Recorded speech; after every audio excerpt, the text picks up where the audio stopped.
Pour écouter cette session en français, veuillez cliquer en bas de votre écran sur l'onglet Interprétation et sélectionner le drapeau français. Hello, bonjour. Habari za leo. On behalf of ICLEI Africa, the Africa Centre for Cities, Our Future Cities, Surge Africa and the Red Cross Crescent Climate Centre, We are delighted to welcome you to the Rise Africa 2023 Action Festival. Rise Africa is a platform that brings together thinkers, doers, and enablers to inspire action for sustainable cities. This is the third edition of our virtual festival.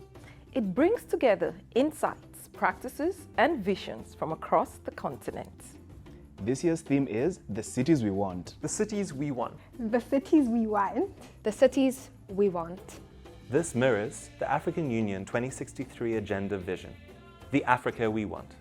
It is a wonderful Pan-African call for transformative change. However, the agenda does not adequately embrace urbanization as a potential positive force for improving prosperity, inclusivity, and environmental well-being on the continent.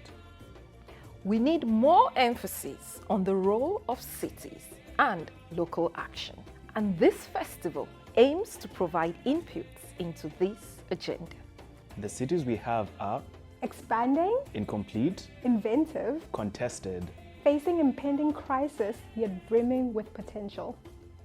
The cities we want are people-centered, Safe and healthy.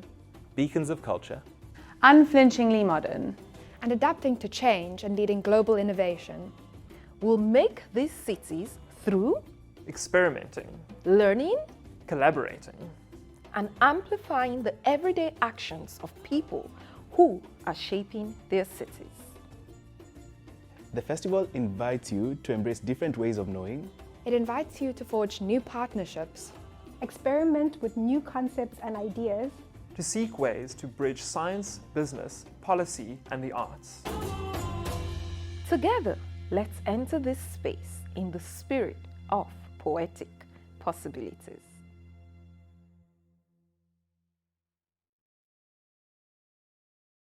Nous venons tous de diverses cités, et c'est cela vraiment notre diversité, la force formidable de notre continent. Et pourtant, nous marchons encore sur des routes fragiles. Comment construire notre Afrique avec ce terme malhabile, cette allure galvaudée loin des initiatives qui pourraient de nos villes faire une place active? Et que dire? Que dire à présent de notre gestion, de l'eau que l'on gaspille parfois sans concession, des ordures recyclables mais jamais recyclées, de ces paysages admirables mais bien souvent trop gâchés? L'histoire rappelle que c'est l'Afrique qui nous rassemble et que pour la construire, il faut agir ensemble. Moi, je veux une révolution de nos villes. Je les veux plus vertes et je veux de l'accueil des cités merveilleuses. Et puis, bon pied, bon œil, au gré de leurs histoires sur les pas d'une histoire. Car nos villes, c'est l'aventure. Nos villes sont nos miroirs. Pour l'urbanisme intelligent, nos villes nous appellent et nous interpellent pour l'action maintenant.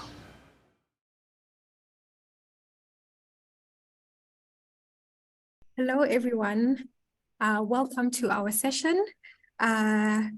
Today's session is entitled Smoke in the City, Let's End Open Waste Burning. I'm Jokudu Guya, a professional officer at ICLEI Africa, working on circular economy, and I will be your facilitator for today's session.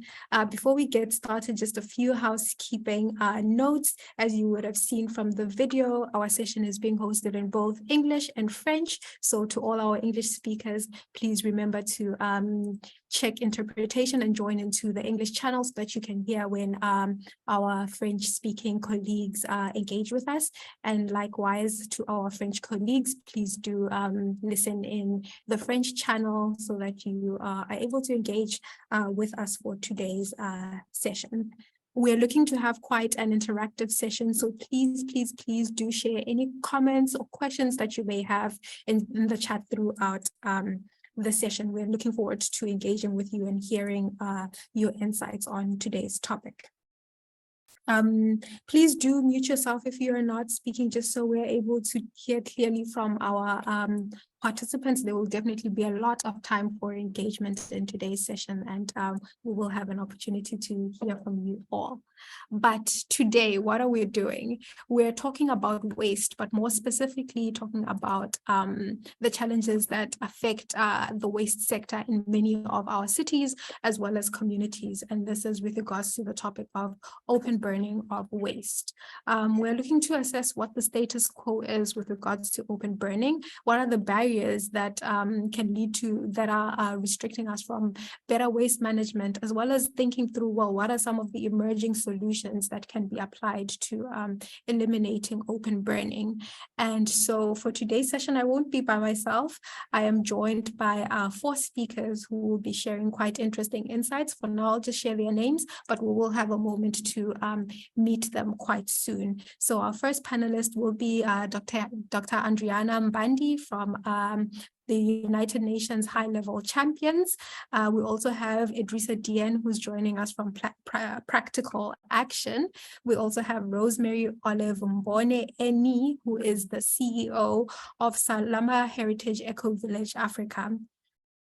We also have engineer Robert Cheetham, who works in solid waste management in the city of Accra, where he works for the Accra Metropolitan Assembly. So we will get to hear more from them in a moment, but to get the session started, I want to get some of your insights and inputs into the topic that brings us here today. So we'll be going onto a platform called Mentimeter to have a discussion around what the most common waste disposal practices are in the city that you live in. So I will hand over to my colleague Zakia to basically explain to you how we can access the Mentimeter platform, as well as what questions we would like to ask you and have your input on. So in order to access the Mentimeter platform, I've pasted in the chat a link as well as a code. So on your phone or your web browser, please go to menti.com and type in the code on the screen. Or you could, alternatively, you could click the link, which will take you to Menti. So I think we'll give everyone a few seconds to just do that. We're already seeing some answers and responses coming in. For the first question, which is, what are the most common waste disposal practices in the city you live in? So far, we've got informal, municipality, burning, as well as smelly.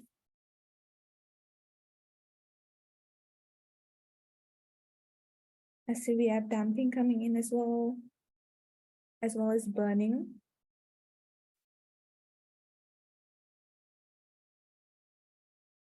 Just to repeat that those that haven't joined already, on your phone or web browser, please just go to menti.com and type in the code. Or alternatively, you could click on the link, which will take you to the Menti. Yeah.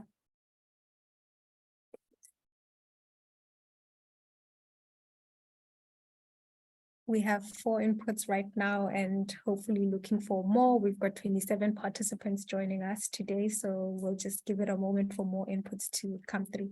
And there's space for about 3 entries per person, so go ahead. I think we have composting coming up, as well as recycling and formal collection as well.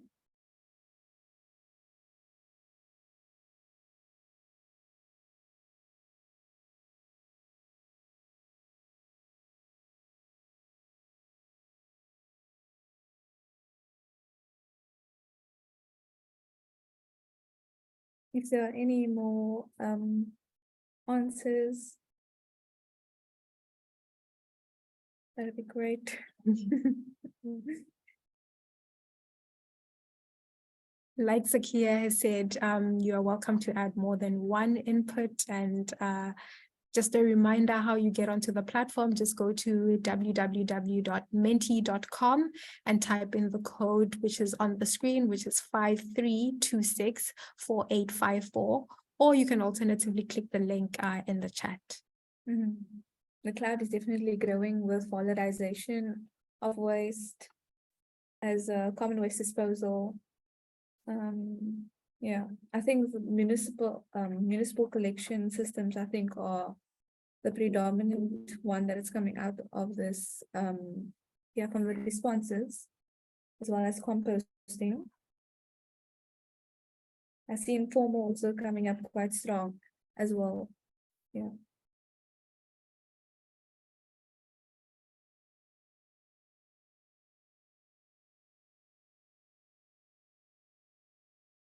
I think I think we can continue to our next one if there's, yeah. So the next question we have is, how often do you see waste getting burnt in your city?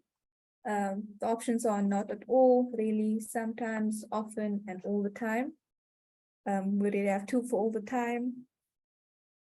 Looking forward to your responses. Definitely an interesting question. Yeah. That often, sometimes, coming up once.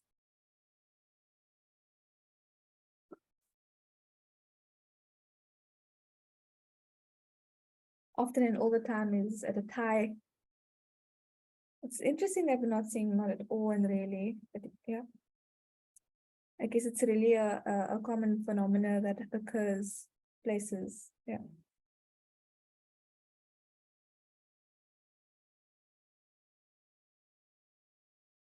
I think just a few more seconds on this question and then we can continue this webinar. We're getting another sometimes.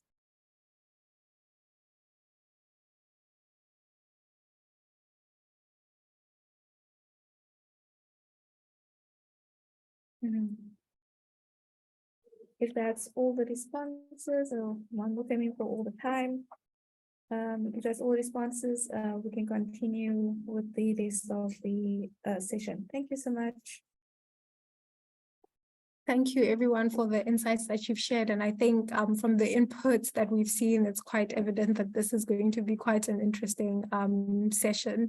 Although from the word cloud, we saw open burning showing up just a tiny bit in the corner. It wasn't one of the main disposal activities, but when we looked at the amount of times that you see open burning taking place, very few people saying they've never seen open burning. It's either it really happens, but it's something that happens quite often. And so definitely a challenge that I think many of our cities are facing. I can see a number of people who are clearly from different parts of the continent. So through our discussion today, it will be quite interesting to hear what the experiences are in the different cities that you're working in.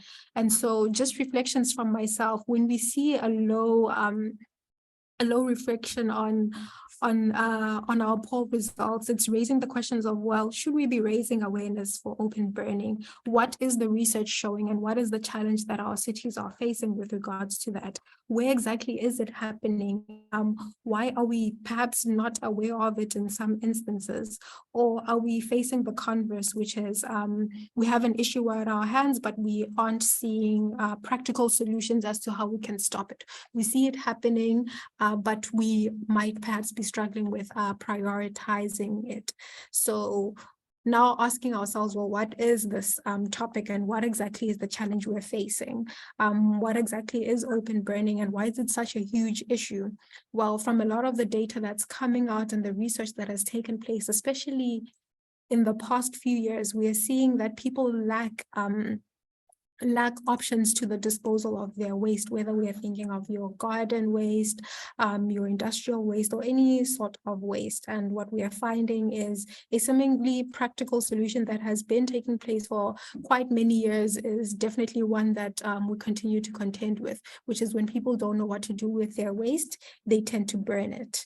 And so just to share a little bit of insight into this topic, I will definitely not be doing too much of a presentation, but just a quick introduction to the topic, and our speakers will be able to give us deeper insight into what we'll be talking about today. But from what we're seeing through research, we are noting that 90% of waste in African cities is openly dumped, and in most cases, this waste is burnt.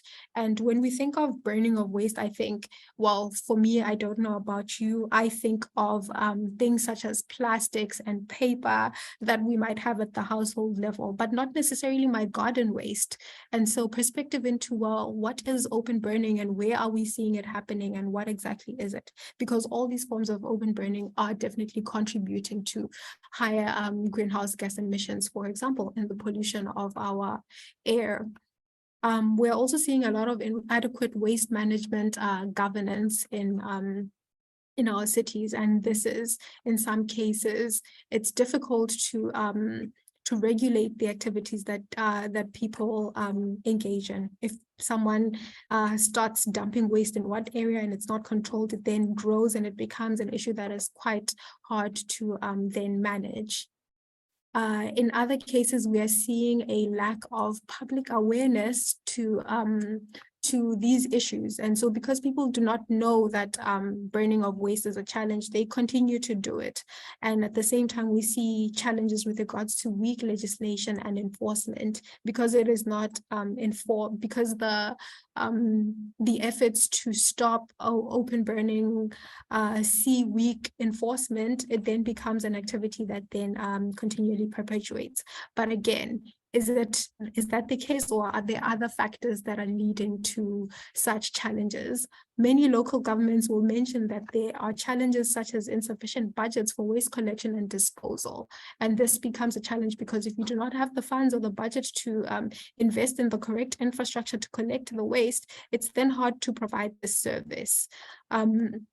If you're not able to provide the infrastructure, people have nowhere to dispose, and then it turns into dumping.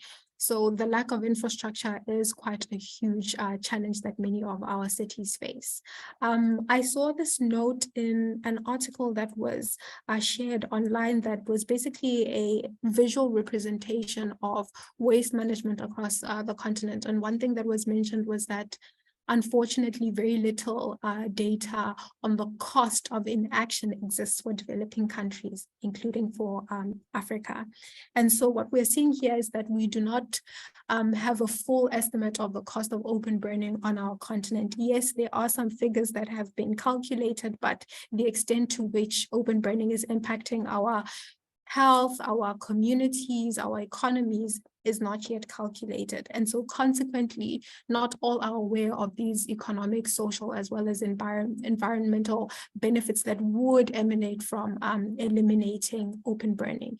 And then furthermore, what we are not seeing, which I hope is something our discussion today will center around, is that there is then a follow-up to that, a lack of awareness on the innovative solutions that can help to tackle waste disposal activities from the stages of your resource extraction to production as well as consumption. And just to throw out one of these solutions is circular economy. How can we leverage that to impact the entire waste value chain, but also more importantly, stop activities such as the open burning of waste? And so just to give a glimpse into why we need to take action. We're seeing that about 70 to 80% of municipal solid waste that is generated in African cities is recyclable. And what this is telling us is that we have a huge resource at our hands. If we're able to recycle these resources, we're able to bring back the value that is lost from disposing of our plastics, of our general waste into dump sites. And then furthermore, it then raises the question around how we maximize the benefits of approaches such as circular economy for economic empowerment and reducing the volumes of waste that we have to manage.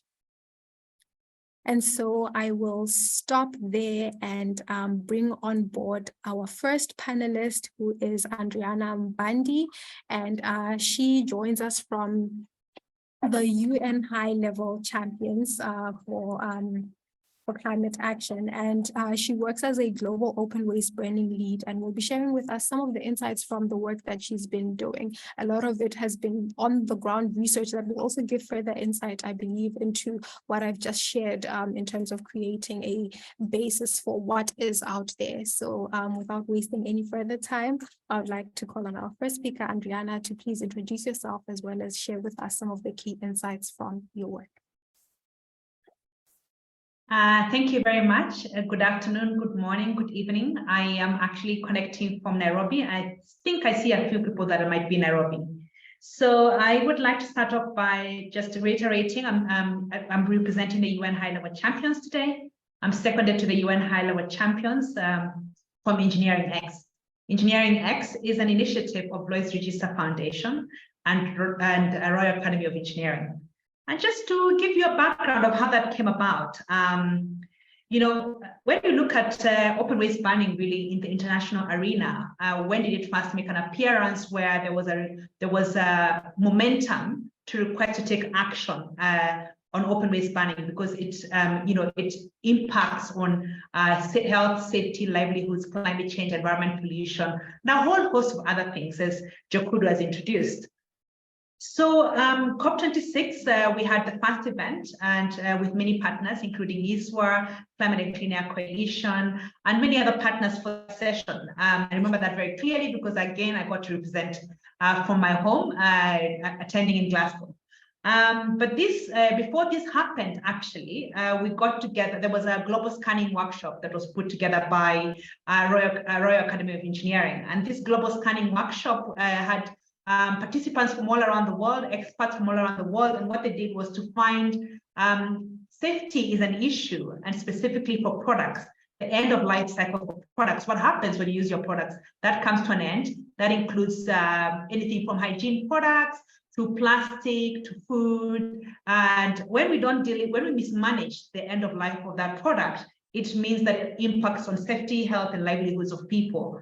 Specifically, when you think about the people that deal with the waste, the communities that are very in close proximity to that waste, where it's dumped. And this is how the partnership of the high-level champions came about. We took up the opportunity of COP27 being hosted in Africa to focus first in Africa. But as Jokudu has shown you already, the challenge of open waste banning is quite significant in Africa, where more than 90% of our waste is either openly dumped and most likely banned. So it is a good place to start, but we didn't start with just saying these challenges. We also saw that there might be opportunities in actually looking at how to phase out or eliminate open waste banning. So this work program with high-level champions started off in with wanting to enhance awareness, strengthening a community of practice. That is whatever existed, but also look at net zero pathways, look at climate resilient pathways, because it's important in Africa when you talk about climate change to talk in the same voice about mitigation, resilience, and adaptation. But when we talk about climate change, it's also important to talk about the health, safety, and livelihoods of our people. So we first actually began by having extensive consultation, and I hope that you belong to those people that we were able to reach out to in the extensive consultation. And if not, we still are doing the extensive consultation as we continue with the program. Then following the extensive consultation, we realized there is a need for knowledge product that identifies this challenge, identifies these solutions, but also goes about in a systematic way. Then we did stakeholder mapping, and I'm hoping the different institutions that you present here today are some of the institutions that we were able to capture in a stakeholder mapping. And then we did partnership and outreach, and these outreach activities were numerous, but just naming a few is seminars with youth, and I hope some of you youth attended that seminar, journalists, and then we also reached out through different platforms such as United Nations Environment Assembly, where you know that a plastic treaty actually was one of the outcomes of that kind of work that we also got a chance to contribute to. Afri-Cities, since you're people that work with the city, I expect that you would know that one. And then Africa Climate Week. But more than just having a platform to raise awareness on open waste banning was to ensure that we embed the process of eliminating open waste banning within governance structures. Jokudu has just mentioned the importance of governance structures and the lack thereof in Africa. So the important thing for you to know is that all African ministers back last year in September came together and said they want to realize the opportunity to eliminate open waste banning in Africa by the year 2040. And they supported the launch of a multi-stakeholder partnership. So Jokudu, I don't know if I can still go on or I can stop here, given that history, and to just welcome you to ask more questions about the multi-stakeholder partnership. launched at COP27, which is the vehicle for eliminating open waste banning? Thank you. No, please go on, Adriana. We'd definitely like to hear more. Oh, excellent. Okay, so some of you who are multi-stakeholder partners are already in this meeting. So at COP27, we got the chance of understanding how we can structure the governance of eliminating open waste banning. So it's not only to understand this national government at the structures of waste management. The implementation of it happens at cities, at local municipalities, and local authorities. That means when you look at the multi-stakeholder partnership, you need to have both, in addition to all the other key stakeholders that are involved. So to this, we got the AMSEN. AMSEN is the African Ministerial Conference of Environment Secretariat to actually launch the multi-stakeholder partnership, but together with an umbrella body for cities, which is UCLG, the United Council for Local Government, Africa, and many other partners. This was then launched with Engineering X, high-level champions, and we looked at the partnerships so that we can have private sector representation, academia, civil society, cities, as you say, cities as local governments and municipalities, but also national governments, NGOs, multilateral institutions. The co-chairs of this now remain to be UCLG and AMSEN, which is African Ministerial Conference for Environment. So we want to see how we can achieve better waste management through elimination of open waste banning, but understanding, as Jokudu has put it, if in the place of open waste banning, we don't put anything else, how can we propose to eliminate it? That will not be a success. So I want to stop here by saying that there's many different ways of looking at eliminating open waste banning. But importantly, it has to be a holistic way of looking at it that looks at livelihoods, safety, health, looks at climate change, pollution, and how to create opportunities, ample opportunities for this continent. Thank you. Thank you so much, Adriana, for that insight into the work that you've been doing. And I think for me, just one question is emerging from the last point that you've shared. And before we go to our next speakers, I'm hoping we can get that from you. When you say we need a holistic approach to this, perhaps you could share with us what voices are typically left out when we have this discussion around open burning, and perhaps speaking into who's most affected by the activities of open burning, and perhaps even the elimination of open burning activities. Absolutely. I think what I want to reiterate, Jokudu, is what you've already said, or at least has been shown from our poll. Open waste banning is not only unique to Africa. It is something that is practiced globally. Of course, it is more significant. It is a major contributor in Africa, but also impacting more people in Africa. So all of us humans, as we move towards settlements, we found that we have generated waste and we had a way to deal with it, and this was burning. But that has progressed in other regions to other ways of waste management.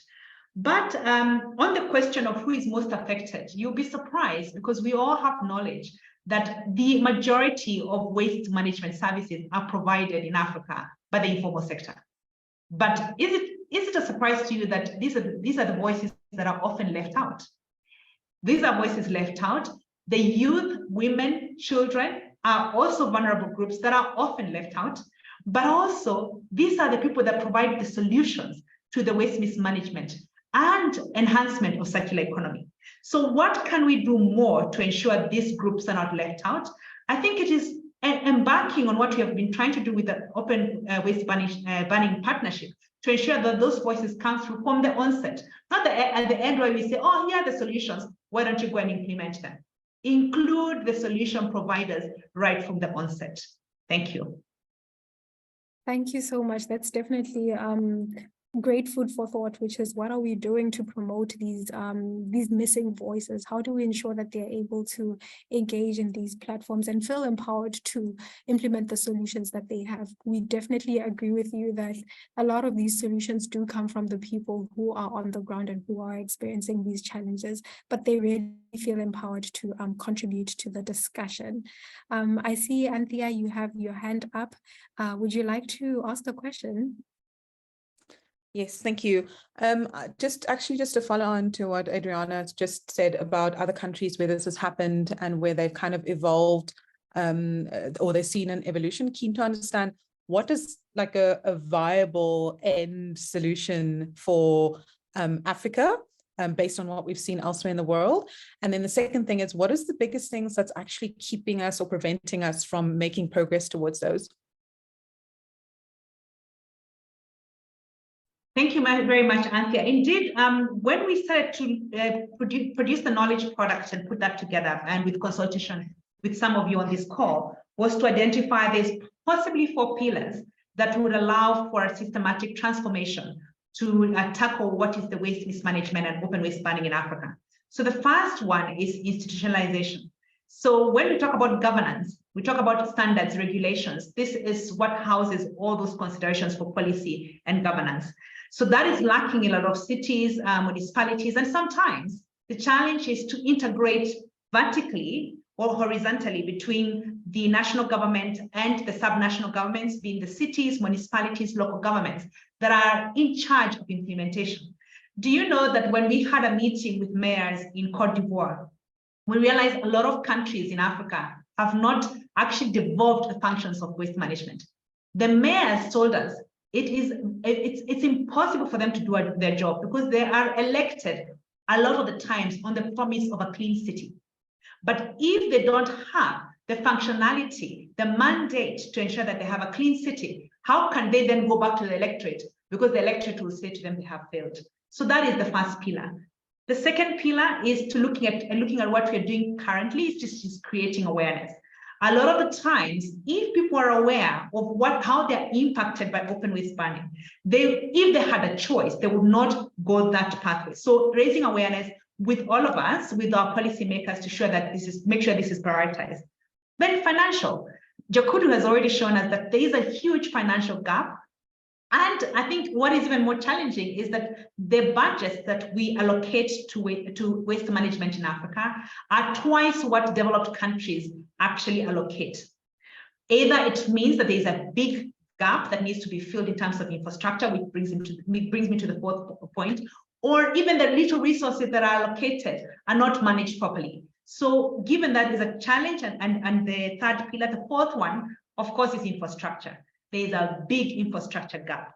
Our cities, our municipalities, our urban centers were built for maybe a third or maybe even less of the population that it serves currently. So we need to find a way, innovative ways to make sure that we fill that gap. And it's only in dealing with this holistically that can we move forward to curbing open waste burning. Thank you so much, Adriana. And I think those 4 pillars that you've shared are quite integral to understanding and giving that context. Like Anthea is saying, it's useful context to have to understanding these challenges. At times, from the different perspectives that we work in, we only see the challenge from one single perspective and don't consider the benefits of having a holistic approach, but also having these inter- and intra-governmental approaches to solution development. We do need to go to our next speaker, but I think in keeping the conversation going, because I know Patricia, from the work that you do, you might have a very interesting question or input to share. So can we also just quickly take your question and then we'll go on to our next speaker. Over to you, Patricia. Yeah. Thank you, Jakudu, and thank you, Adriana, for the insights. Now, she's just spoken about it right now, but just to say that it will be interesting to look at it from the other perspective. She mentioned that it's not only in Africa that we have open burning, and the other point that you said that we need to understand it from the people who are mostly affected.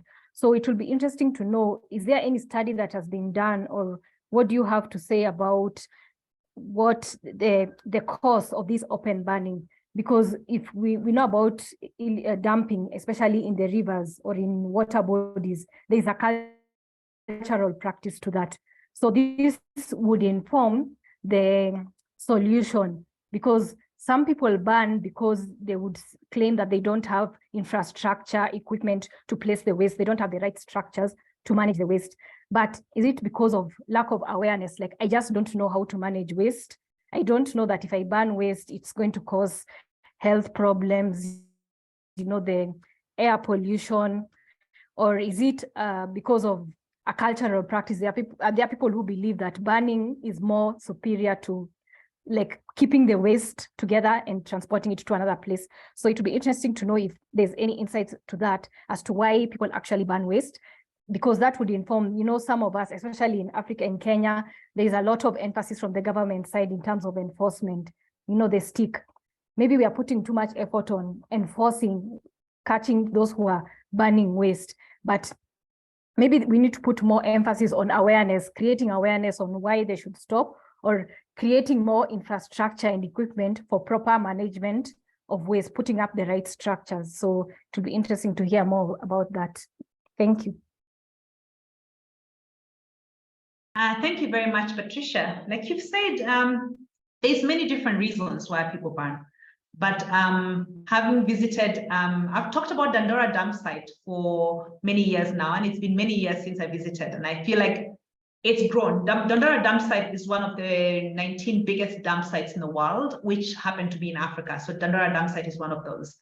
And I have to say, when you, as a metropolitan, someone who lives in the city, understand what happens to your waste, how it's handled or mishandled, and how many livelihoods, more than 3,000 people on that waste dump, working every day sorting out waste and making money from it. And small to medium enterprises starting to come into the recycling arena that need support as they deal with the waste collection service providers that are on the waste dump site. But understanding that this is not sustainable. So what is in its place? I'll tell you, the Dandora dump site is acres and acres of waste. It's up to 3-4 floors tall as a building. When you're on it, it's buoyant. You know why it's buoyant? You're buoyant on rubbish. So rubbish hits on top, and underneath is water that seeps through because of the decomposition. And I knew that if I fell from where I was buoyant inside, nobody would come and pick me. So it's understanding that you as a civilized human being cannot continue handling your waste in this way, because we're not a civilized society. But it's also understanding all those 4 different pillars needs to be handled together, but also understanding there's cultural awareness, there's awareness generally that we need to deal with. But at the end, the answer is, Patricia, the last time it was estimated, which was a study from, I think, 2010 or 2012, that when you burn waste in Africa, it can, if you don't burn that waste, you would be gaining $180 million. That was a long time ago. I suspect this has moved to the billions, because our cities and our urban centers grow at a phenomenal pace, which far outstrips the infrastructure that we have. But nonetheless, we need to invest in it. And we need to have financial mechanisms that are innovative to support the structures that are around this waste management. Thank you. Thank you so much, both Andriana and Patricia, for those reflective insights. Do we know why people are burning waste and what the reasons are? And if we reflect on it, how much are we losing from burning waste? How much do we value waste or don't we value waste? I would like to now call on our next speaker, who is Idrissa Dieng, who's joining us from Practical Action, and he works as an urban resilience specialist. Over to you, Idrissa, to share with us your insights into the work that you're doing.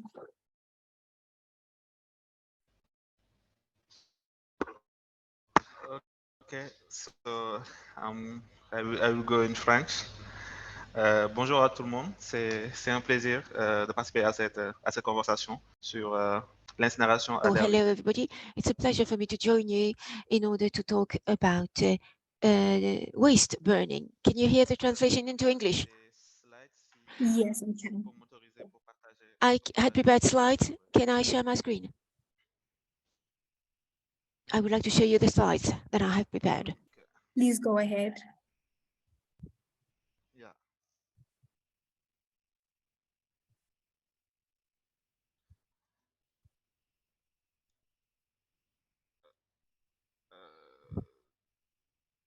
Toujours pas. Je suis pas encore autorisé à. I'm still not allowed to share my screen.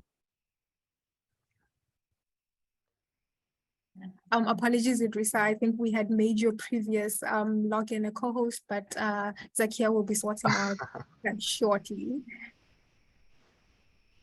Okay, no problem. If you can share the presentation, I send it to you, and I will start directly without You should be able to share your screen now. Okay.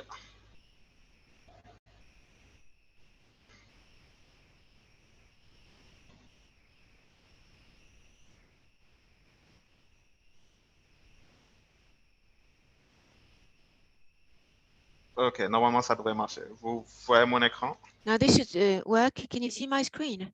Yes, but could you please make it full screen for us? Ok. Mm. Super. Donc voilà. That's it. I would like to explain what practical action my organization does concerning this issue. Practical action my organization tries to act in order to better understand waste burning, focusing more specifically on communities and those who directly work on that issue, on sustainable development and on the recycling possibilities, waste recycling possibilities that we might have. And also we're trying to work on political issues, and we're trying to set up a specific framework in order to try and improve the situation with the governmental authorities as well as with the workers and the companies. Concerning the work that we have done concerning open waste burning, some studies has been or surveys have been conducted. I think that Adriana has mentioned that global initiatives have been launched in order to mitigate open waste burning and in order to talk about them in international discussions. I think that as far as research is concerned, some work is being done in order to better understand the waste management systems. What are the gaps that can be noted? Just quickly interrupt, Idrissa, we're not able to see you changing your slides. So we're stuck on the first slide. Perhaps could you stop sharing and then reshare? Oh, okay, we're able to see you change them now when you're not in presentation mode. Okay.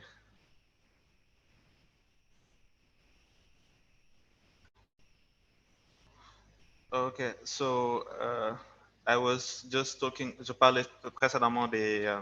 Now, I was talking previously about the global initiatives, but our aim now is going to focus on Senegal and our work in this country, in this sector.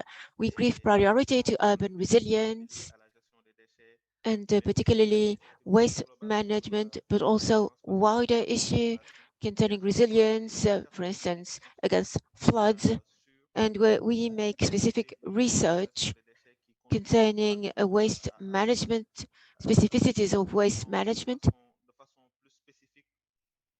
and more particularly, all this research is meant to make it easier to set up dialogues with the various stakeholders in order to find the right solutions.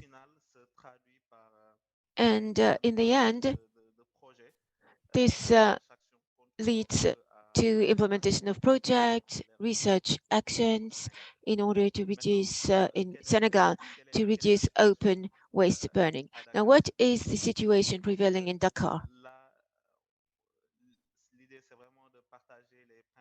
The idea is to share our main results.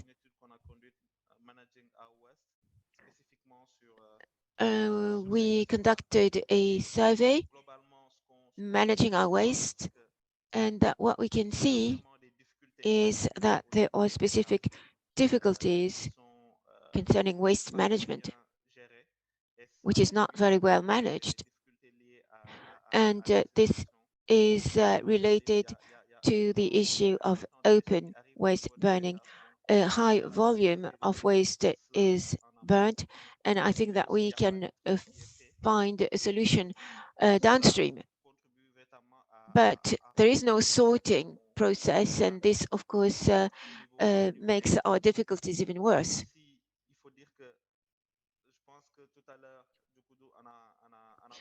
I think that it was mentioned earlier. I believe that there are some legislative problems. The Code of Environment in Senegal bans open air burning, waste burning, but this is something that we see every day.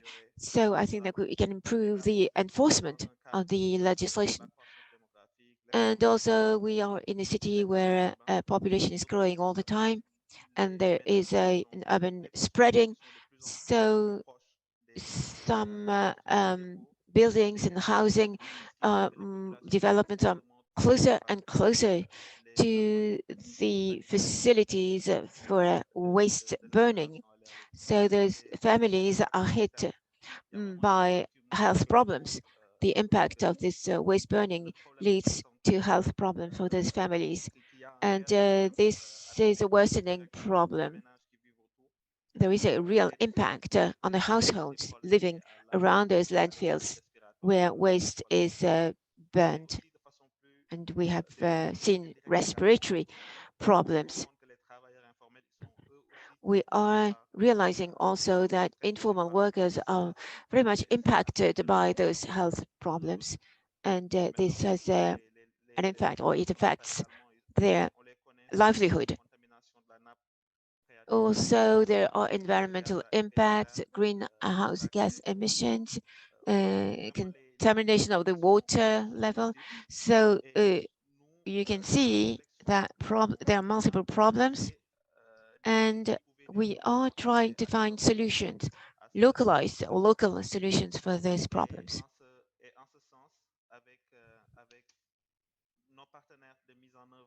We have some partners, the Polytechnic School and Sonajed, which is a company. Sonajed is a company responsible for waste collection and management. It's a governmental company. So we are trying to find together solutions for the landfills in order to mitigate the impact of open waste burning and the impact of open waste burning on health and the environment. Now, looking for those solutions, I think that we have to take into account key issues when we design and implement those solutions.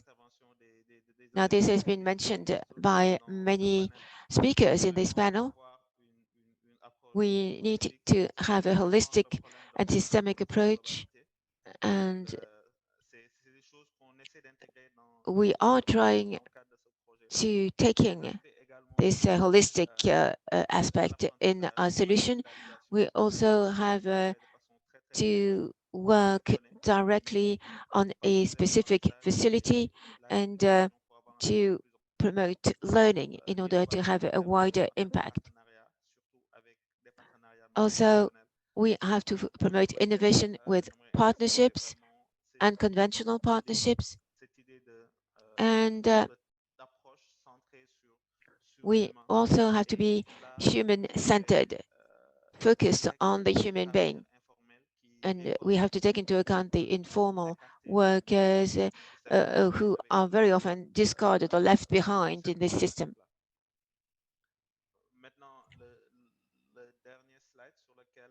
My last slide, I would like to dwell on this slide.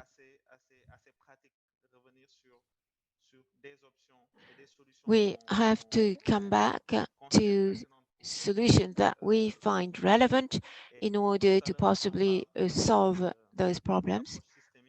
We were talking about a systemic approach. And this graph is very instructive. It was included in our report. It shows challenges and opportunities for Africa in this sector. The idea is to reverse this paradigm, to shift paradigm, not to put all our waste in the landfills, to change our approach. We have to promote recycling, to reduce, first of all, to reduce waste at source, to promote recycling and composting, and we have to use conversion technologies. So the less waste we have in landfill, the less opportunity we will have to burn this waste openly.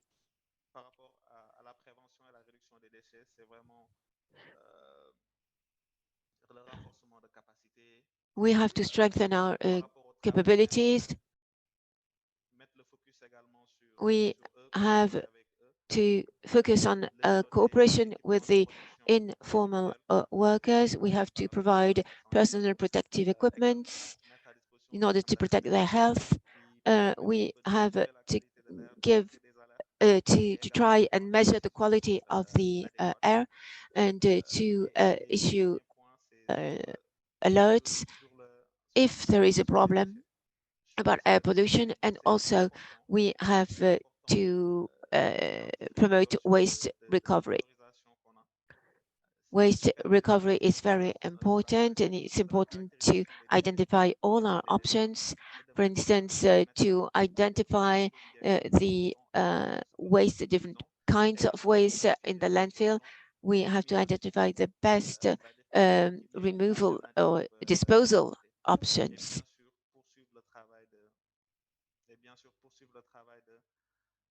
And of course, we have to continue with capitalization and sharing good practices with all the stakeholders. Those are really important issues. And I believe that thanks to our exchange of views, we'll be able to increase the value of our work. Thank you. Thank you so much, Idrissa, for those wonderful insights. Again, we're seeing the number 4 coming up, 4 components that we need to be thinking of, the four pillars that Andriana was speaking about. Your components are around waste prevention, health and safety, recovery, as well as the capitalization and scaling up of good practice. And I really like the last one because it touches on the discussion that we were having just before your input, which was very much, well, how are we ensuring that the work that the role that our community members and civil society are playing in terms of helping to eliminate open burning? How can we empower them to be active participants in the transition to stop open burning? And how do we ensure that the ideas that are emerging can be scaled up for good practice? And how do we do that based on the other components as well? How do we do that across the entire waste value chain? I would like to check if there are any questions that we have from the audience. We might have time to take just one. Dalila is asking if, Idrissa, you could comment on the roles of men compared with women in open burning in Senegal and Africa. For example, do the types of waste being burned drive who burns the waste, men versus women? Yeah, thank you. I think it's a good question, and it's something that identify as a key point of research for this project. Our objective will be to gain more understanding of je vais rester sur le français. I will switch to French now. I will switch back to French. It is definitely a significant point, which is identified as one of the main points for our research and our projects. Really, it is the key for us to understand our behaviors, depending on the group's profiles, and we will therefore look to implement capacity building. In Senegal, if I take the main landfill site, the largest one in Western Africa, we know that we find just as many women as there are men working on this landfill site. The roles indeed are specifically distributed depending on gender, age. So I think it will be very, very critical actually to continue the work that we do also by establishing behavior profiles to see who is actually burning the most waste.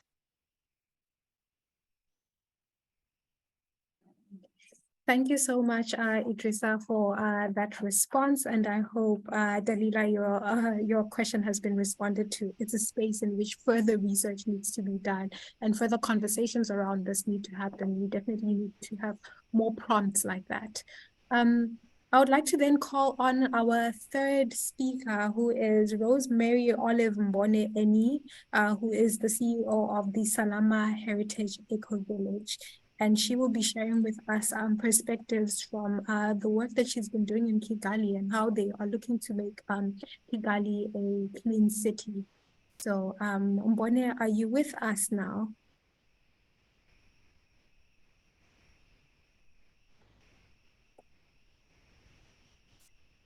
While we try to sort out Bone's connection and get her back on board, perhaps we can go to our third speaker and then we can come back to Bone afterwards.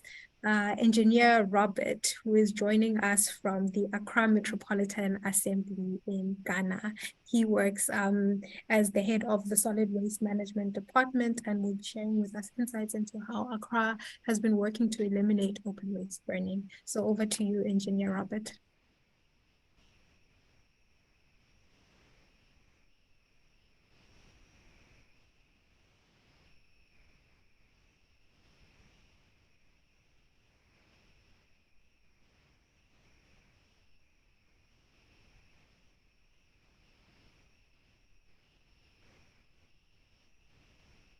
Engineer Robert, if you are speaking, we cannot hear you. You are on mute.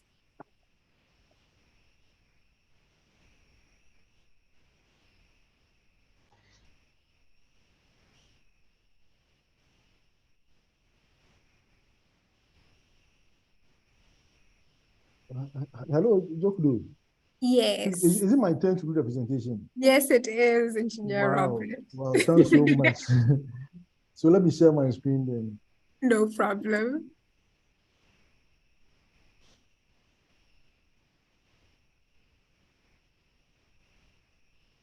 Oh. Oh. I'm not next.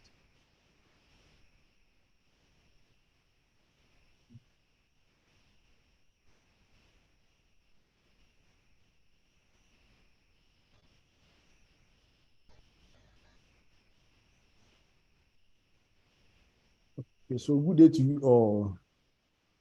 Please, can you hear me? Yes, we can hear you. Okay. Okay. Okay, so my name is Robert Stetechitam. I'm speaking from the city of Accra, Ghana. So I'm happy to join this session to talk about smoke in the city on the part of the city of Accra, and then the measures we are putting in place to augment the nuisance. So first of all, I will talk about the challenges. These are a few. I think the previous presenters touched on most of them. It's similar to what we do in Accra. So one is indiscriminate disposal of waste along roadsides, drains and then medians, and at times water bodies. And then one major challenge is the low internally generated revenue, and then inadequate sanitary facilities and infrastructure, that is recycling facilities, and then landfill. We don't have adequate recycling facilities. As a result of that, about 90% of what we generate goes into landfilling, and then some also burn. So coming down, high literacy rate. Most people don't see the reason why they should pay for the waste they generate. They see it as the responsibility of the city authority, the AMA, to do the collection. So, however, some continue to burn, but in our bylaw, there is a clause for not burning waste. So one challenge is open burning of waste within Accra. So these are a few pictures to just demonstrate what happens. These pictures are mostly in areas like low-income settlements. They burn car tires to recover the aluminum ions and copper from these plastic materials and car tires, and then they sell to sustain their livelihood. Education is ongoing, and then enforcement is ongoing. But at times they do this on the blind side of the city authority, especially on Sundays, Saturdays, when we have closed from office. They do their burning, and then when reports come, we send our task force to go and then apprehend them. Okay, so the overarching objective of the project, we are doing several projects, and one is to reduce waste disposal. The idea is we are landfilling over 90% of our waste, so we want to divert recyclable materials, organic, plastic, paper from the landfill. So the idea is to recycle the recyclables and then compost the organic. And then the residual waste can be landfill. The sanitaries like pampers, ash, sun, silt and fines. Yeah. So these are measures we are putting in place. And then the second one is to untimely reduce greenhouse gases from landfills and air pollutions as a result of open burning. So we are going to do this through waste separation and then decentralized treatment and diversion of organic paper, cardboard from the landfill.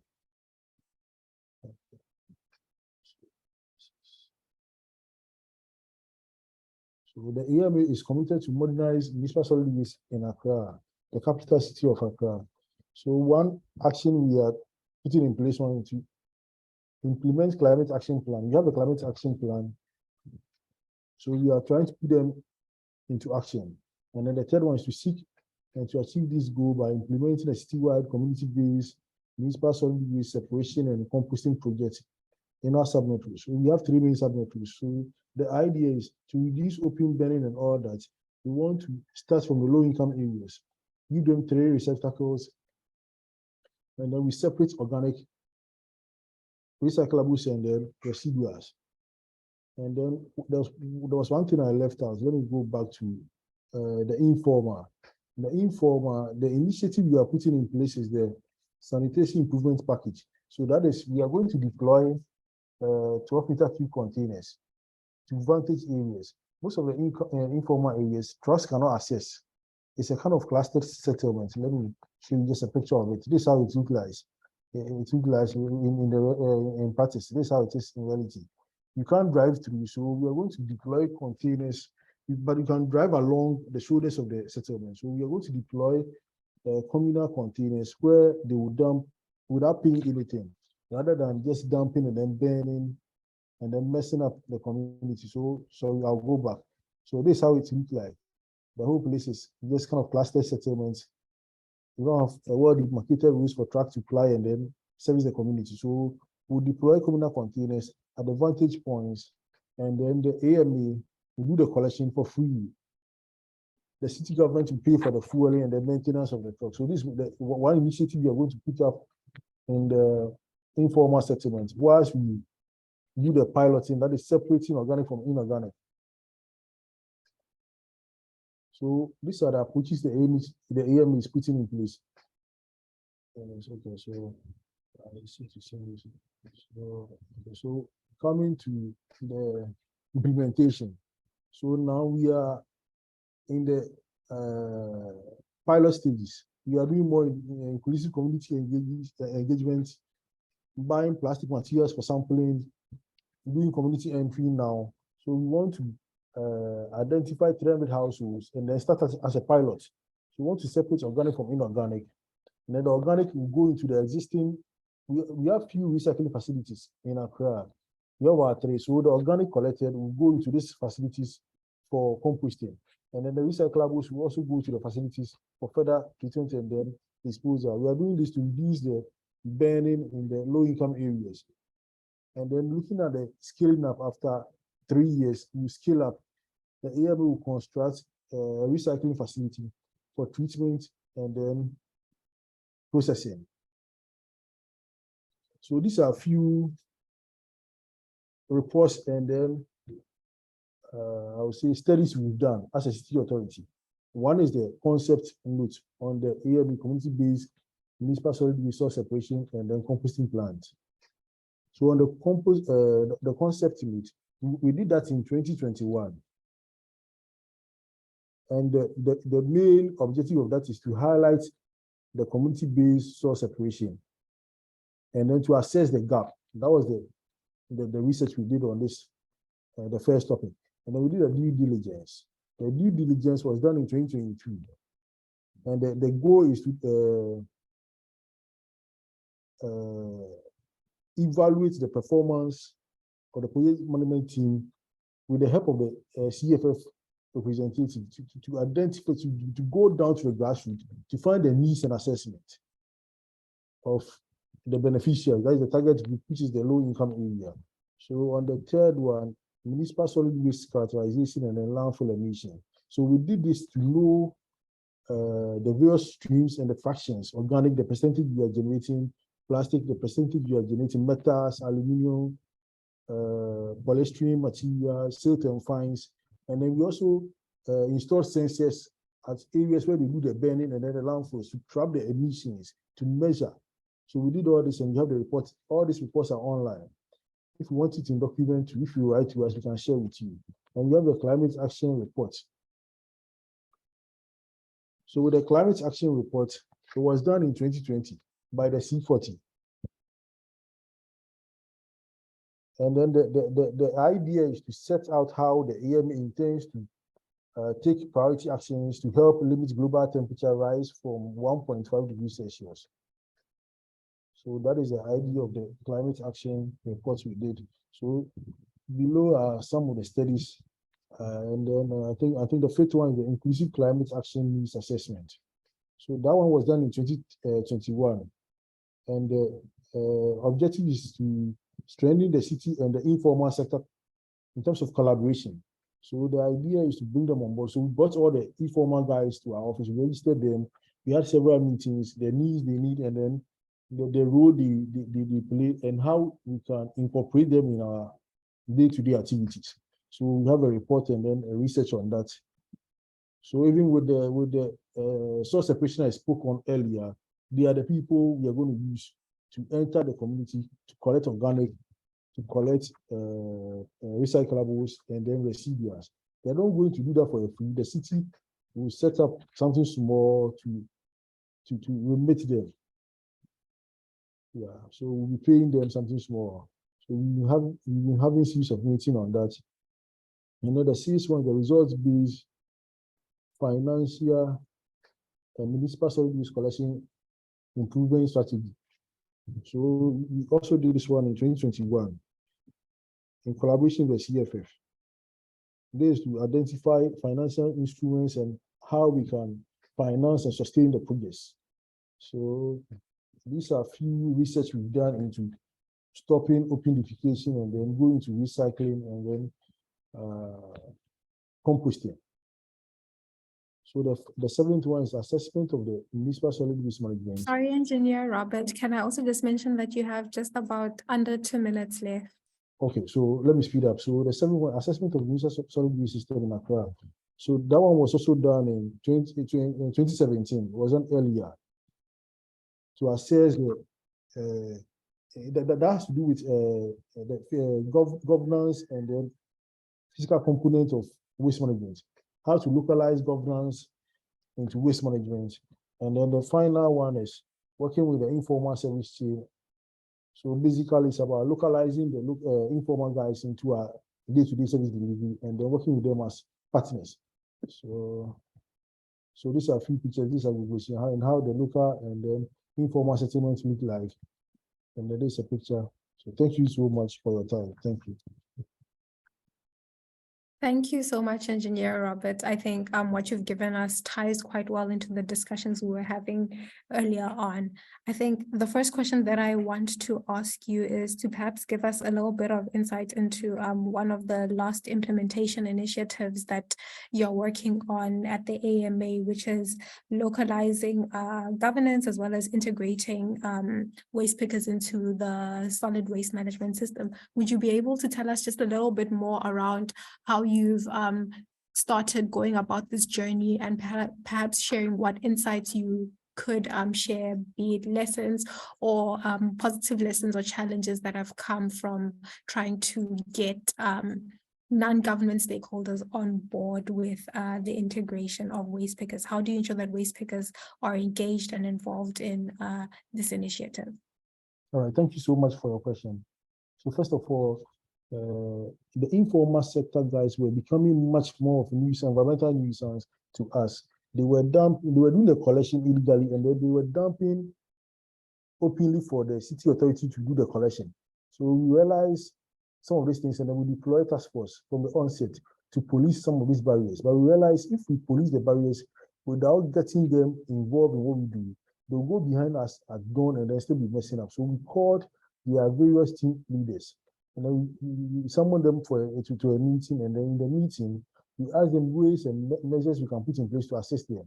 So they said, one, they will need a place to dump. Since they don't have places to dump, it's quite a challenge for them. So we discovered that, one, we need to, first of all, register all of them, and then have special codes that is embossed on their tricycle, so that when they mess up anywhere and then anybody takes a shot and then send to the office, we can identify that 0143 is maybe of a cheetah or Kweku Mensa. So we did all that, and we had over 600 of them registered. And then we stopped them from using the high streets. So we have mini transfer stations within the city of Accra.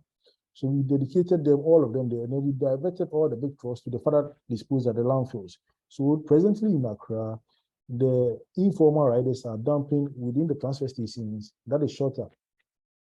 Okay, so and we are also giving their leadership office within our premises. So we give them 2 rooms. So as and when we do meetings on informal, they are part of it. Everything we do, they are now part of us. So we want to kind of form them into cooperatives and then know their reps. So that when you come to, let's say, community A, we know there's a leadership there. So anything refers to that community. But presently, their leadership and their secretariat as part of our meeting and everything we do, every activity we do. So it wasn't easy, but still we're having few challenges. But it's better than previously. We never had their records, and then never had any number to track their operations. And secondly, we shared nets to all of them to cover the refuse after collection, so that they don't spill over along the roads and then mess up within the community. So thank you. Thank you. That's definitely quite an interesting insight into the challenges that come with integrating non-government stakeholders from the perspective of a government official. And perhaps I also then want to throw Patricia's earlier question back to you as well, which is how do you see the balance between understanding the different reasons why people burn waste with regards to now the solutions that you're implementing? So you've just shared with us how the Metropolitan Assembly in Accra has tried to engage with the waste pickers more so from a regulation lens, which is how do we ensure that there's regulation that stops people from burning waste, but not necessarily taking it from the perspective of we need to let the community know that if they burn waste, it's going to cause harm to their health. What have been the benefits from taking the approach that you've taken? Have you seen the waste pickers / reclaimers being more responsive to the approach that you've taken and to being integrated into the waste management process that the assembly is following? Okay, thank you once again. So we've done a series of community engagement and community debate within all our sub-metros. So the idea is to bring them on board and educate them on the negative impacts burning has on the environment. We've done that, and in our bylaws, it's not allowed for people to burn their refuse. Refuse generated is for the municipality, so you need to make it available for whoever is assigned to do the collection within your area of jurisdiction. But presently, in areas where burning is, let me say, dominant, we deploy task force to such places to police them. But I said earlier, in the low-income areas, these are free riders who want to enjoy the services, but yet they don't want to pay. So they go on the blind side of the assembly and burn materials, especially on Sundays and then at times on Saturdays. But we are having serious challenges with them, but it's way better than before. Earlier, it was quite a challenge. Even some households were burning, but now it's kind of moved from the households to the informal sectors, where we are deploying the containers for them to dump for free. So with that, I think it's kind of declining, but still, I would say from 1 to 10, I'll rate it maybe 7. Still 3% is still burning. Yeah. So it's a gradual transition. It's not entirely something we can just clear in the city of Accra. So it's gradual. We are still fighting it. Yes, no, that's true. And as shared in Andriana's insights, which was very much we need a holistic approach, and taking on a holistic approach definitely means that we might not necessarily see the impacts of the actions that we've taken right now within the next few years. We might see the benefits over a longer period of time. And so the key task that we all have is to continue on the path that we are on. Jean-Francois, you have your hand up. Please go ahead and ask your question. Oui, je suis Jean-François Capou de Jean-François de Abidjan. I have listened all the speakers, and I do understand that we have to raise awareness with the population and the workers. There is a specific item that most panelists have not emphasized: urban planning. Urban planning. Unfortunately, waste management is not taken into account in urban planning. We are lucky because we have new cities, newly built cities, and young cities. But when the city was planned, waste management was not taken into account. Indeed, there is no collection of refuse at a frequent interval. So the population has to get rid of those wastes. Now, if urban planning could take into account right from the start the waste management or recycling or recovery, then I think that we would have a shift of paradigm as far as waste management is concerned. And I think that the open waste burning is going to be eradicated in the long term. In the Ivory Coast, we have tried to advocate for that, and the population has understood. Local authorities, municipalities really need to take action. So that was my contribution. Thank you so much, and I think you're sharing quite an interesting perspective, which is something that we also definitely tend to not only forget, but not realize that urban planning is one of the ways in which we can interconnect all the different sectors that we work with and either benefit from or contribute to. And I would like to actually hear from all the participants with regards to this, from Engineer Robert, how in your department, waste management, you engage with other departments from an urban planning perspective, to hear from Idrissa as an organization that works directly with civil society. How would you respond to this from your perspective? Does urban planning affect the way in which you ensure that you deploy such a project? And then to hear from Adriana, is this a gap that is emergent in the research that's taking place with regards to open burning, or is this a space which has been tapped into? We can start with Engineer Robert. Okay, thank you so much once again. Thank you so much. Okay, so with the AMA, we have a project management team and a steering committee that meets on every topic, let's say, or every discussion at hand. So for instance, talking about the informal sector, we have the planning committee, the finance, social welfare and community engagement. And then we also have parks and garden as well. So we meet occasionally, let's say once every month, and we do discussion. And then we also engage NGOs, and then the reps from the informal side. I spoke earlier that we have them in our premises.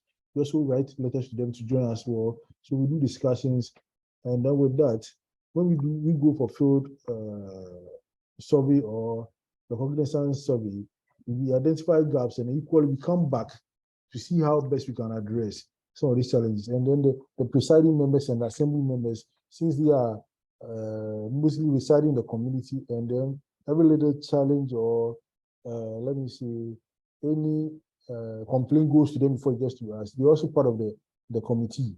So we think together and then address the issue. And most of the time, what is done to the violators, they are issued sermons and then they are prosecuted. If you are giving warning letter, first, second, and still you are doing the burning, if you are caught, you are prosecuted. Yes, so that is what we do as a city authority. So definitely some horizontal connections being made to try and address the issue laterally. Could we then hear from Idrissa, perhaps?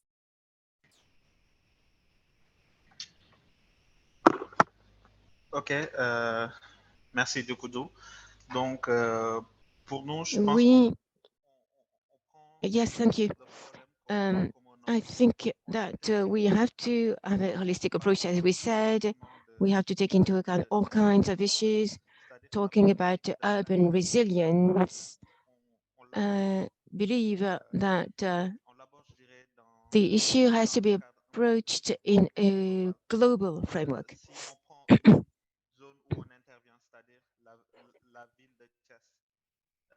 Now let's take a specific city which is exposed to flooding. This flood issue is related to waste management because the gutters are clogged by the waste. And this is related to urban planning. I was saying earlier that with the urban expansion and development, we realize that landfills are closer and closer to the cities. Now, this is really very much related to urban planning, and this has to be taken into account in urban planning. Now, in this city, we have only one landfill, which is in the heart of the city and the core center of the city. So inhabitants are directly impacted by the health problems, environmental problems, etc. I believe that we need to see that as only one single global problem, including the urban planners. So each time we have to find a solution, we try to involve all the stakeholders, including urban planners, in order to improve the situation, little by little, of course, on a long-term basis. Yes, definitely. Again, going back to that need for a holistic approach, the more we engage with various stakeholders that can contribute to finding solutions, the quicker we get to resolve these challenges, and the more we get innovative ideas as to how we implement solutions. Could we go over to you, Adriana? Sure. So my response is that, remember when I mentioned the mapping of key stakeholders, And in that, we found three categories, roughly the strategic key stakeholders, the technical key stakeholders, and operational. So I would argue that urban planners were placed in the category of technical, but sometimes also operational, because once they did the planning, the implementation needs to be put in place. But I put it back to this audience. Are our cities lacking in planning? Or are we not implementing the plans that we have? The joke in Kenya that we often make is that we love planning. Give us a workshop to do planning, we will do the planning. We will say we want Nairobi to be the city in the sun again by the year 2050. And we come up with amazing plans. We do benchmarking in Tokyo, benchmarking in Cairo. We come back, we implement not very much. So I guess the question is, how can we ensure that the planning that exists, and understanding also that, as it has been put by the previous speaker, there's a challenge on our land. Who wants to live next to a waste dump? I had municipalities and cities and local governments saying that they had a plan on where the waste dump, which was going to be a sanitized landfill. And we know the transition from a sanitized landfill plan to an actual waste dump in reality is a very small transition. So the municipalities spent a whole afternoon trying to discuss where they would locate their waste, the landfill, because any residential community would accept. So not only there's lack of acceptance to have that kind of waste management next in close proximity, but also there's no land in our cities where we are living. So the waste dump will have to be outside of the city, but outside the municipality. If it's outside the municipality, adjoining another municipality, will they accept? So these are the kind of questions that we also need to be realistic when we propose some of these solutions. And perhaps sanitized landfill might not be the ultimate silver bullet for African communities for waste management. Thank you. That's definitely an interesting take, especially with regards to how do you ensure that the approaches that we're implementing are most certainly human-centered and incorporating the voices of everyone in society. And something I then wanted to follow up on with you, Idrissa, on this same point is you had mentioned that the approach that you're taking for your project is one that is a human-centered approach. And like you're hearing from the perspective that Andriana has shared around how urban planning takes place in Nairobi, where we have plans getting drawn up, but implementation is where we are lacking. And I think this is quite common in many African cities. So from your perspective, how are you, or how do you believe we should be working around ensuring that a human-centered approach is actually implementable? When we speak of it, we think we are able to make it happen, but a lot of times most people who work in that space will tell you that it becomes quite a challenge to effectively engage with communities and to hold on to the principles of human-centered approaches.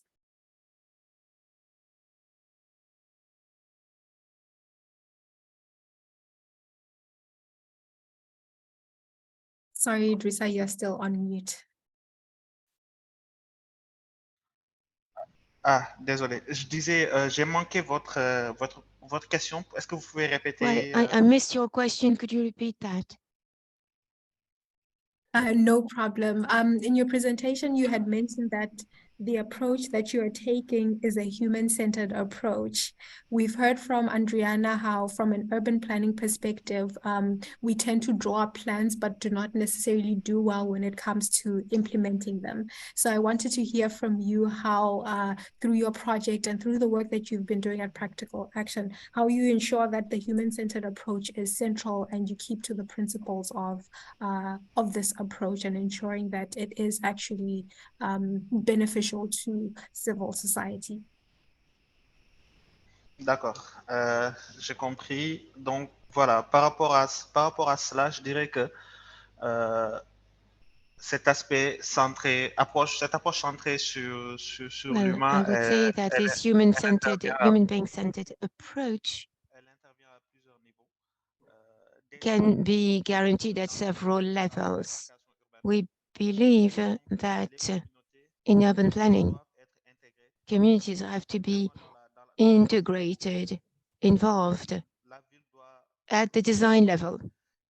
They have to say what their city should look like.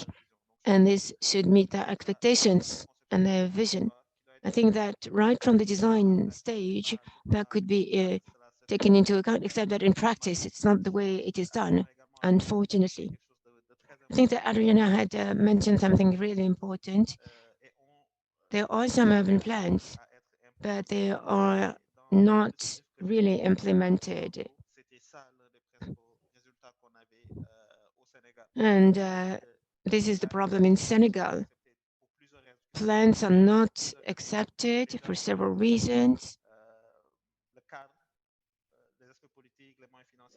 For political reasons, and also because it's not accepted. So communities should be integrated or involved in this process. This is really important.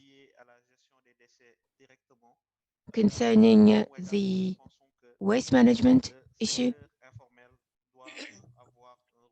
we believe that the informal sector should have an important role to play. That is to say, it should be involved, integrated into the system. I'm talking about floods frequently because we have a lot of floods. And there are urban problems. For instance, trucks that should collect garbage cannot drive when there are floods or when there is heavy rain. So we have to take that into account, and then informal actors play a very important role in order to retrieve this uncollected waste. Now, we have to try and better perform in our work. This is the way we are going to make progress. Thank you. That's definitely true.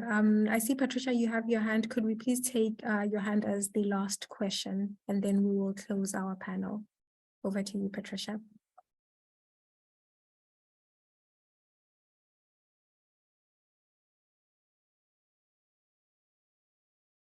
Not really a question.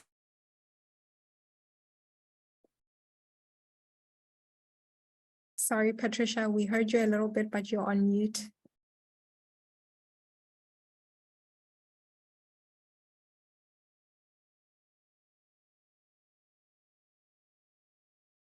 Patricia, are you able to unmute?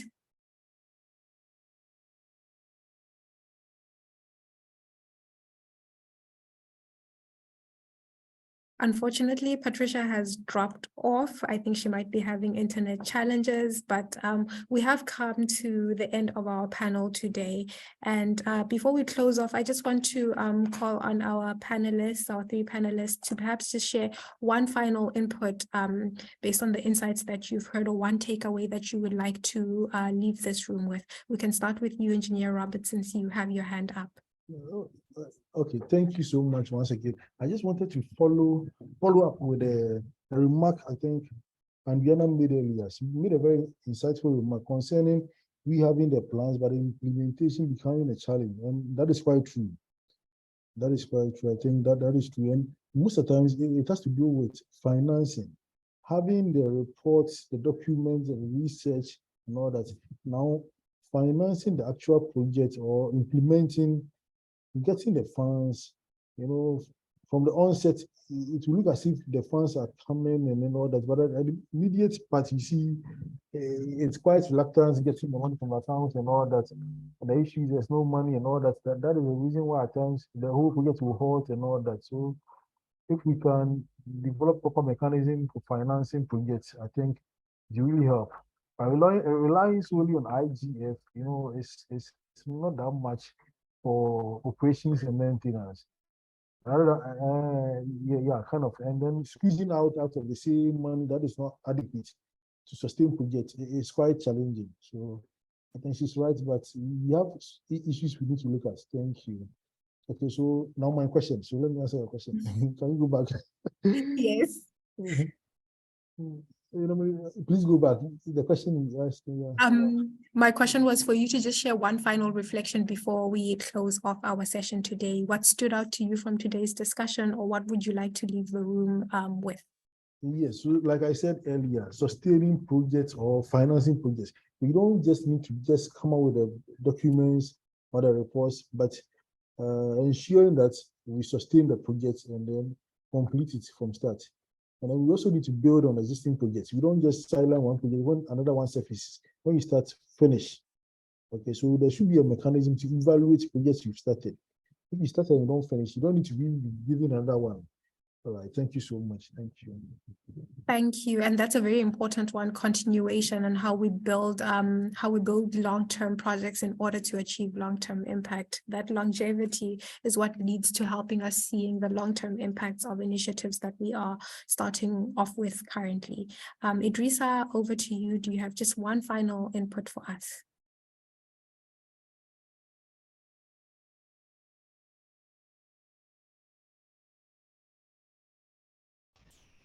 Oui, mon Yes. dernier mot, ce sera avec My last words would just be a reminder.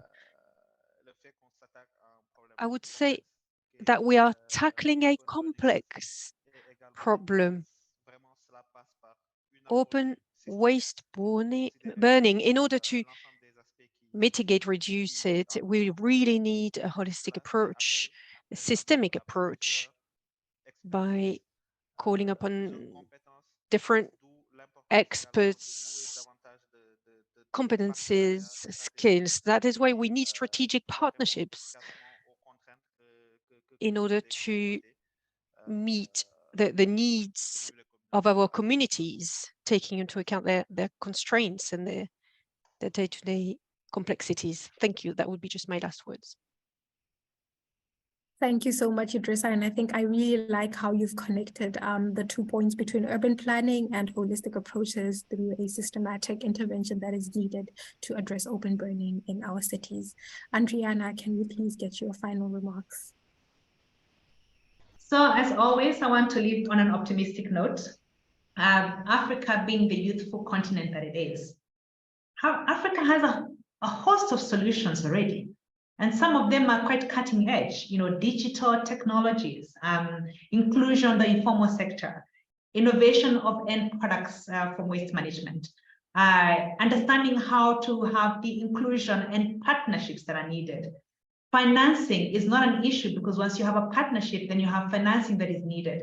So how about we put our youth at the forefront of this and ensure that we get to where we need to do? Because where we are going to get from eliminating open waste burning is not a chartered path that has been done by any other region. Thank you very much. Thank you so much, Andriana. Definitely food for thought. How do we ensure that our youth are actually taking leadership roles in terms of helping to build the cities we want? The youth are the ones who have to live in what remains of the cities that are left. And so if they're not taking charge, how do we then move forward? So definitely putting our youth on the table and asking them to help in making these quite important decisions. I just want to end off with one comment that Patricia wanted to add and just read it out, which was that plans can get implemented if there is ownership by stakeholders, very much echoing what Andriana has just mentioned right now. If we build that ownership, especially with the right stakeholders, we should see results. We should see an end to open waste burning. And with that, I would just like to express a huge thank you to our panelists for the wonderful insights that have been shared and for helping to contextualize this discussion that we're having and sharing insights into solutions that can be implemented. We might not have gone into practical step-by-step actions that can be taken, but we've given quite tangible ideas into how different stakeholders, especially those of us in this room, are able to take forward in the various sectors that we work in. So thank you so much to you, Engineer Robert Cheetham. Thank you so much to you, Idrissa Dieng, and thank you to you, Andriana, for your wonderful inputs, as well as to Rosemary in absentia. We would have loved to hear from her, but have not been able to. I would then just like to leave us with a huge thank you for all your insights that have been shared. And as Andriana has said, to keep pushing forward and to take action in our various sectors. Thank you all so much and have a good evening.